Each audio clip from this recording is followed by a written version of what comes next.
So, yes, the right have been misled, lied to, and manipulated. So actually have the left, who are far less aware of what's going on. And in the wake of the election, the manipulation is taking a turn, and that turn can have terrible consequences because neither the left nor the right seem to be fully aware of their shared adversaries. The first step to resolving a problem is recognizing that it exists in the first place. In general, I will not be talking about president, ex-president, candidates, senators, representatives, or judges. They are not so much of what is going on as you may be led to think. They are tools, at best, avatars, both knowing and unknowing, of those who deserve to be in control of everything. I have not been able to produce these essays in the way I wanted. My work, along with other life issues, have kept me from the next essay. I originally had 5 outlined and 2 more drafted. Fallout from the election led me to insert 2 more before resuming the original 5, and now an interesting event a couple of weeks ago demands yet another rearrangement. Humans are capable of sublime beauty, charity, and horrific cruelty. You're capable of such beautiful dreams and such horrible nightmares. This is probably a reflection that our brains have not had much time to adapt from the places they became, the jungles and savannas, to the places that we have created for ourselves. Some of us are cruel out of fear and rage, but some are cruel simply because few other things make them feel good than hurting others. There was a murder in Manhattan, an assassination. The normal left-right spinning of such stories has led to some healthy cognitive dissonance on some of the right-wing platforms. And that makes this a possible breakthrough event of potentially great value. Let me explain this. In the first essay, I said that one way to undermine a successful and productive society is to break the rules of acting in good faith. Simply put, to start lying. Reality is deeper and much more nuanced, with many different approaches leading to the same general outcomes. I was not going to introduce this idea without more background, yet current events suggest bringing it up now and exploring it more later. This murder seems to have the possibility of opening up some class awareness by disrupting the vital escalation of left-right conflict in America.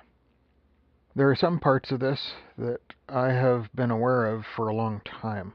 Other parts, I confess, I was not paying attention to the right details. I think I can be excused because there's a great deal of effort being made to divide and distract us, and it was working on me. On the left, most of us see the right being manipulated in clear and distinct ways which, for obvious reasons, harken back to the 1930s. On the left, it has been a little more subtle, and there has not been so much strife, and I suggest there's a reason for that pattern. So this essay will explore just a bit of this, and future essays will expand on some of these ideas with more detail. In short, for the last century or so, but certainly more in the last few decades, there has been an accelerating, orchestrated strategy to end the experiment in constitutional democracy that we call America. The thing is that the two-party division that has been so toxic, amplified in recent years, is nothing but a distraction, a strategy to allow us to be pitted against each other and to permit us to be cruel to each other. Most of my essays will remind you about the 3 basic kinds of truth in our lives, because this is social media and there's no guarantee anyone listening to this has listened to any of the other or any other related essays. There is personal truth, which we accept as individuals regardless of evidence. There is political truth, which benefits others when we accept it regardless of evidence. And there is objective truth, which is true regardless of what we want to think or are told to believe. In the video description of this essay, I have a link to a pitch by deGrasse Tyson for his MasterClass on scientific thinking. There is no sponsorship here. It is simply an invaluable source of information about how to explore the world we live in with a systematic and reasoned approach. So you understand the perspective from which I am speaking. I am a white cis male in my 60s. I have a bachelor's degree of science in electrical engineering, and I work as a software engineer in one of the many tech companies in the greater Seattle area. My income is right around the median for the region, so while not poor, I am not particularly affluent for the area either. I have a strong dedication to scientific and rational analysis and objective thinking. I am disappointed about the outcome of the election. I still think we are headed metaphorically to this place. And are taking a shortcut to get there now, given the outcome of the election. To be clear, though, I want to say that neither candidate for president was likely to meaningfully address the real fundamental problems causing our society to fail right now. One was more likely to maintain the status quo, but would probably address the problems if they came into the Overton window. The one that was elected will only make the fundamental problems worse and will carve a shortcut to the less desirable range of possible outcomes. Also, to be clear, I truly believe that most people who bothered to vote, regardless of how they cast their ballot, voted for what they genuinely hoped would bring a change to improve their living situation. I do believe that many who got the outcome they expressed a preference for on their ballot are not likely to realize the outcome they would like to live through. He said there's a storm coming in. Along with most of the rest of us. I will talk about the turnout and the statistics in an upcoming essay. For now, I am going to leave it briefly to the fact that only just over 29% of the American population of voting age elected the 47th president. Nearly 41% could not be bothered to vote, and I would say that suggests that apathy really won the election. The margin between the two leading candidates for president was less than 1% of the total population of voting age. Now, there is a chance that we should consider that this 41% not voting is probably actually a good thing. If they truly are so completely uninformed and so completely apathetic, their votes could be a very dangerous mix. When an event takes place that you just cannot wrap your head around, it is likely you are missing key knowledge and information that might help you to comprehend the reality of the situation. That is to say that 4 years ago, there were things that the right did not know and could not understand, and still does not. Today, there are things that the left does not know and cannot understand, and hence neither side fully appreciates and understands the loss that they experienced. I also want to emphasize that there are many factors. It has taken around a century for us to get to this place, and no 30-minute essay is going to explain all of what happened to get here. At best, I can only bring a few highlights to the more relevant information about some specific factors. 2 months ago, the left were pleading to the right that we're not your enemies, we're your neighbors, your friends, your family. Now, many are cutting off ties and declaring that the right are so unfathomably stupid that they should not even be considered human. The only change is that you didn't get the outcome you wanted from the general election. Does throwing tantrums after losing an election sound familiar? You're showing exactly the same behavior you so frequently criticize about the other side, and doing exactly what you're supposed to do, escalating the divisions without thinking. My take on this? Oh, what a good doggy! That's exactly what you should do. Have a doggy treat. For most of the last decade, the right have been demonizing the left in all manner of rhetoric, sometimes literally leaning into the term demonic. They have been manipulated and tricked for most of the last century to varying degrees, and they are doing what their masters want of them. My take on this? Oh, what a good doggy. That's exactly what you should do. Have a doggy to eat. All of this insanely divisive rhetoric is a distraction to prevent you from noticing what's really going on in our society. My message is that if you are getting tired of barking for the Scooby snacks, then stop listening to the divisive echo chambers and look around. In particular, probably look up, so to speak. The easiest way to control a population is to make them afraid, and maybe even just a little angry, too. The resulting cocktail of brain-altering chemistry will make it very hard for anyone to really exercise rational thinking. That's the purpose. That's the whole goal. We've been watching this happen to the right far more acutely in the last decade or two, and now we're seeing some strong shifts into this kind of manipulation on the left, too, and the goals are the same. There are many factors involved and many players on the field, all working to muddle the minds and distract the attentions of we the people. How could so many people vote for such a repulsive and clearly anti-American candidate? They're tired of being squeezed for everything they have. They may not realize some of what is going on, but neither do most on the left end of the political spectrum. Most of whom do not yet feel really squeezed, and I think there is a reason to this. It makes them look, it makes us look, like we are complicit with those who are squeezing the lower 50% of the people in the wealth distribution of America.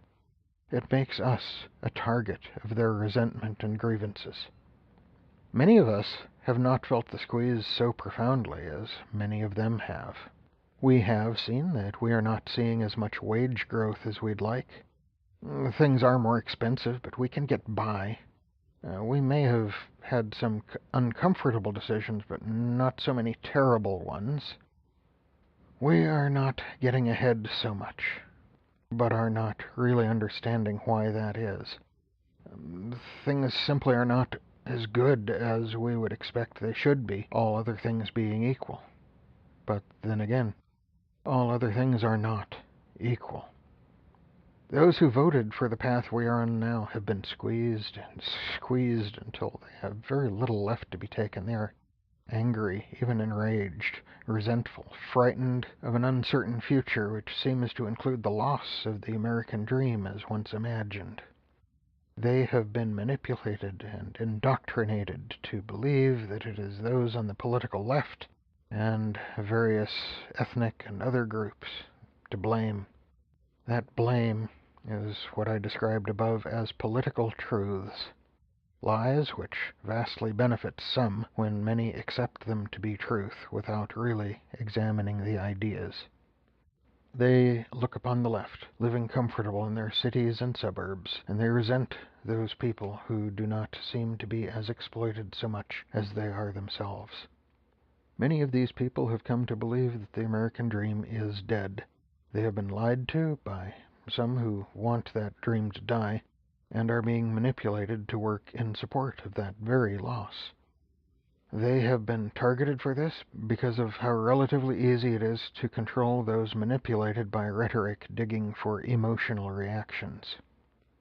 A slogan I mentioned in the first essay, "Machen Sie Deutschland wieder großartig," is one exploited today by the same kind of people for the very same reasons it was used in Germany in the decade or so before World War II.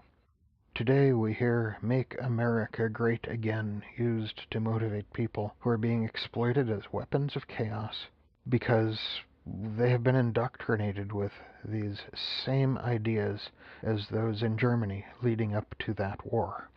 Well, there is some truth to this, and remember that distorted truth is the best way to market a lie.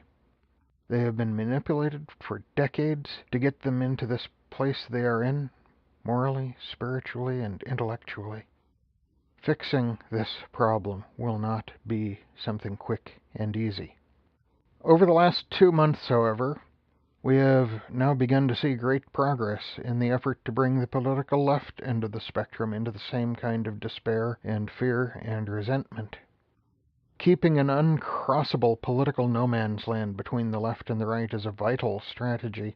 And to this point in time, we the people are enthusiastically accommodating those who want the American experiment in democracy to fail. I'm going to examine the failings of the right and the left in future essays. A vigorous conflict between the left and the right in America is a vital component of undermining the republic. We know there are foreign adversaries that have wanted to undo the American experiment, and I will be talking about that kind of influence too, with more detail in future essays. In a few minutes, I will talk about some elements of this that I have observed directly myself, but this merely corroborates things that we hear from time to time in the news. While that conflict has been substantial in helping to undermine part of our society, there is a far greater threat that most of us have not fully comprehended, and it is what I alluded to above.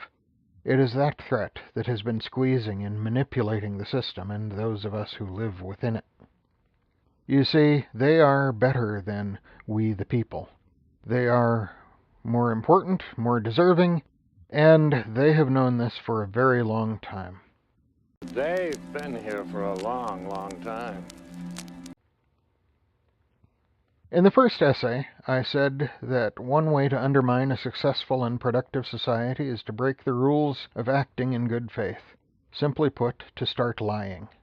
This is vastly oversimplified, but in 2 words it captures many different approaches leading to the same general outcomes. So here I will introduce another vastly oversimplified term: narcissists. Here again, the reality is much more deep and nuanced, but simply put, there are people who know they deserve to be your masters and lords. Reducing them to the word narcissists is, at least, being objectively true. A century ago, such people learned to mislead people who were easily influenced with rhetoric and emotional manipulations, to control them with lies, well, let's call them political truths, which benefit those spinning the rhetoric when enough of the population accepts them as true. A century ago, these were what came to be called the Nazi Party. And the same politics and rhetoric in the last few decades has overtaken what was once the Republican Party in America. The word for this collection of ideas and policies is objectively fascism. I am linking a video in the description to talk briefly about this. For those on the left, it will talk about how the right looks at Trump's first presidency. For the right, if you listen to the end, it will talk about what the left finds so alarming about this approach to governance. I am also linking another video that discusses the defining characteristics of fascism and the steps we have seen other governments take in transition from democratic to fascistic. Around 15 years ago now, I started to get curious about right-wing buzzwords and talking points. In particular, was the phrase, "If you're not angry, then you're not paying attention," used by a coworker at a client office. Even back then, I was aware that if you were angry, it's unlikely you can possibly pay attention. But along with lots of other talking points related to conspiratorial thinking, I was curious where these ideas were really coming from. I found a pattern to this, and it didn't take too much effort, and I followed this for a year or so to be satisfied with my conclusions. I found that new catchphrases could almost always be found on anti-American propaganda websites, mostly farmed in Russia, about 2 to 6 months before they started showing up in American social media. I found over the next several months that as new ideas found their way into these web media sites, they would filter into the Republican Party rhetoric within 2 to 6 months. The thinking of the base of the American Republican Party was being influenced directly by social media, using anti-American propaganda and rhetoric, mostly from Russian sources.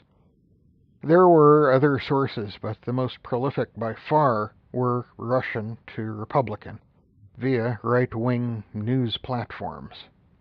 While I stopped following this pattern once I was satisfied of the direction of the data flow here, I can only reason that with the use of social media bots, the speed and the volume of flow has only increased over the last decade or so. In some future essay, I will talk about how these psyops work in general and how they innovated interference from foreign governments, and why some people fall so easily under their influence.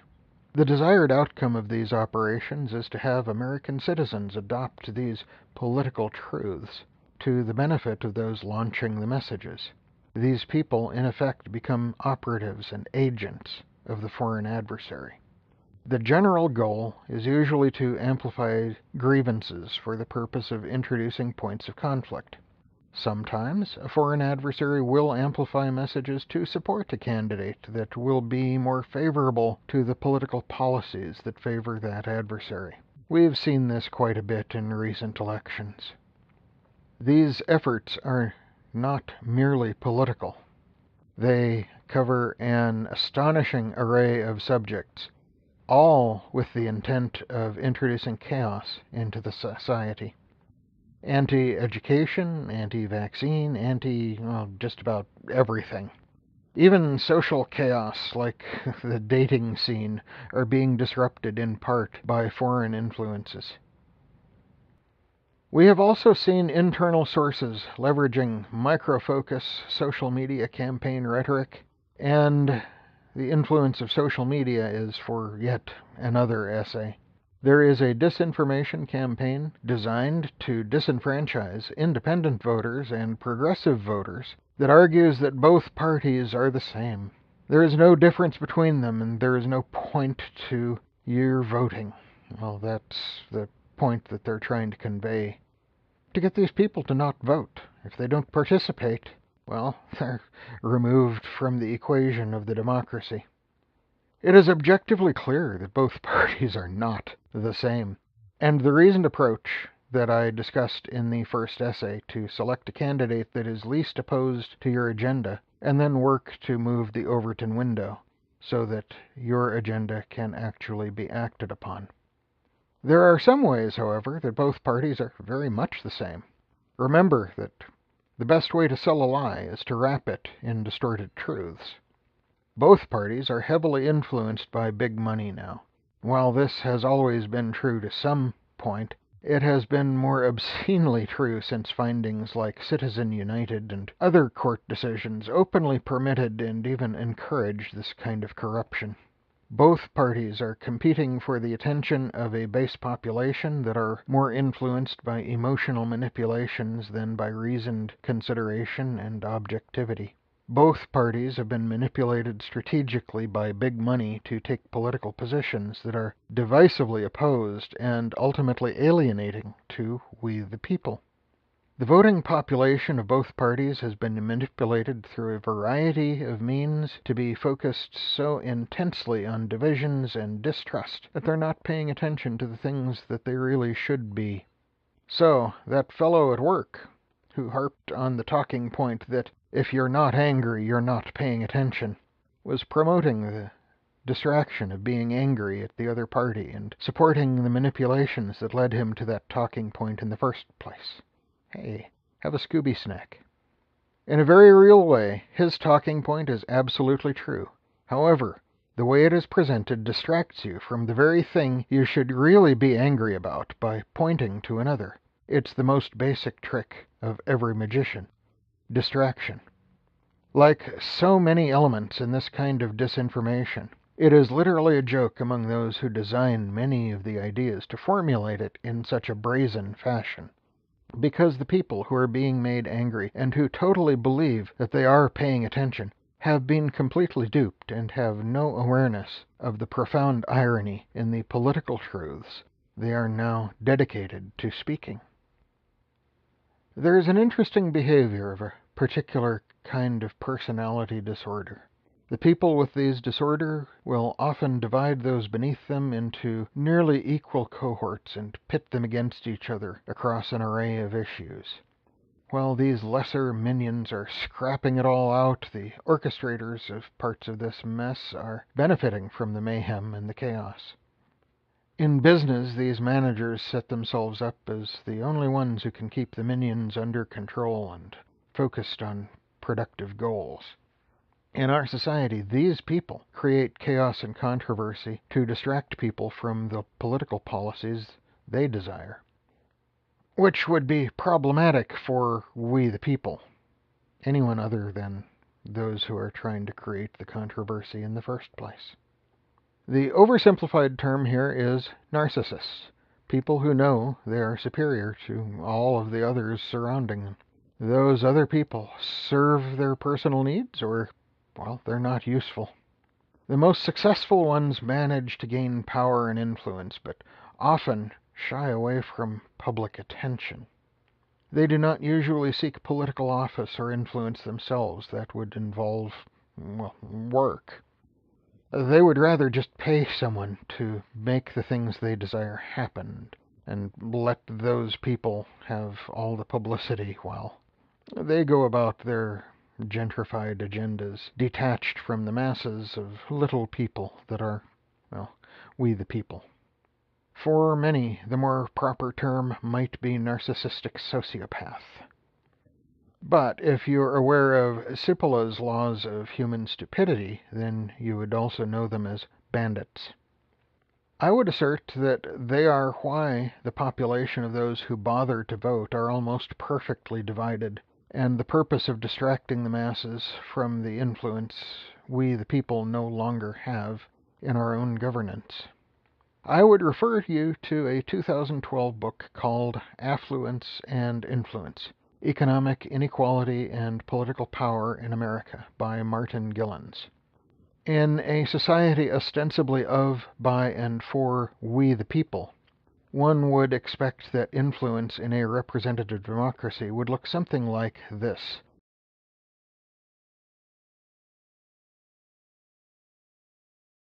This chart, borrowed for illustrative purposes from a discussion of the book by the author on his Princeton website.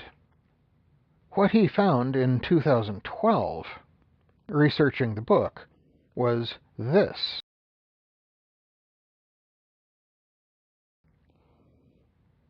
This chart, also borrowed for illustration from the same site, link down below in the description, which shows strong influence by the wealthy, but only weak influence by low-income people, and actually even slightly negative influence by middle-income people.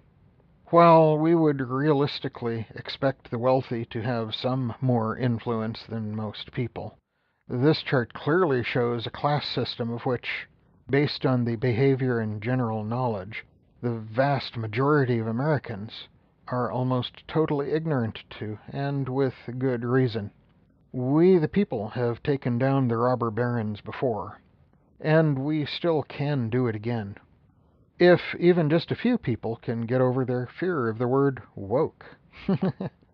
It's another amusing irony that many of them also use the phrase that they have been given, awake but not woke, when in fact they are oblivious to the threat they face, distracted by their masterfully indoctrinated loathing of the other political party.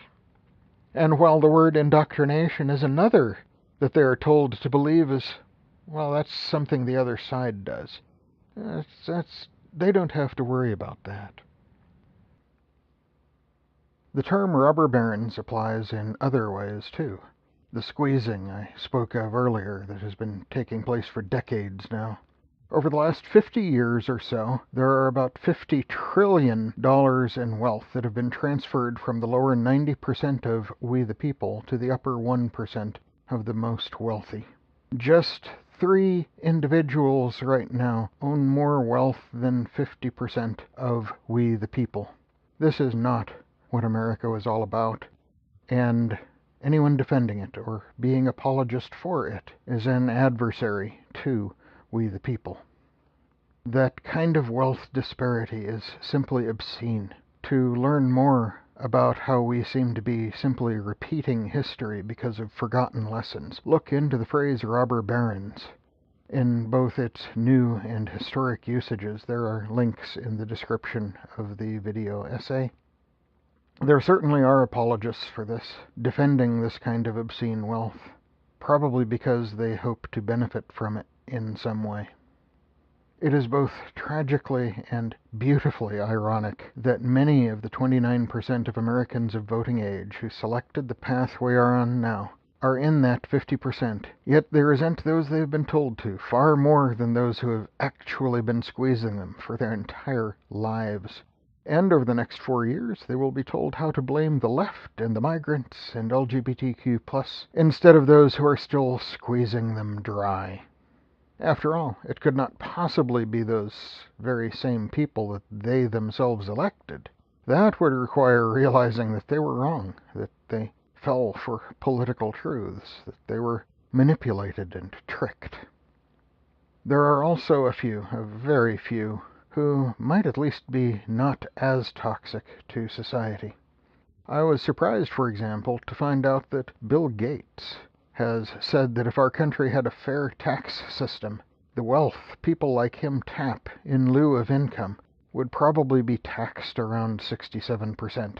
And his pool of wealth would be around 1/3 of what it is now, which would still be vastly more than the average.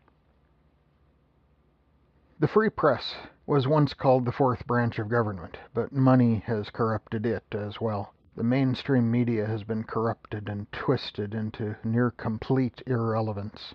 In the wake of the murder of the CEO of United Health, the publication of political rhetoric from the right-wing media influencers to blame the left may have awakened a few people to the short-sighted approach of those information sources. Some hope this could become a watershed moment for class awareness, but I won't be holding my breath for that outcome, even though I must confess to some hope that it might come to be. The almost universal meh to this event is something that could actually be illuminating if it were properly explored by the media, but I'm not holding my breath for that either. The same people who influence the government so much more effectively than we the people also own the traditional media in America. They have actively begun to interfere with the editorial independence of those now for-profit media companies. The mainstream media is doing on this subject at best what could be called damage control for their handlers, making sure the focus does not broaden into an awareness of who has really been taking from we the people for so long. There is some reasonably good independent media evolving on social media platforms. Their greatest problem is twofold. One is a narrow-sighted awareness of only the issues that caused them to seek to set up their platforms in the first place.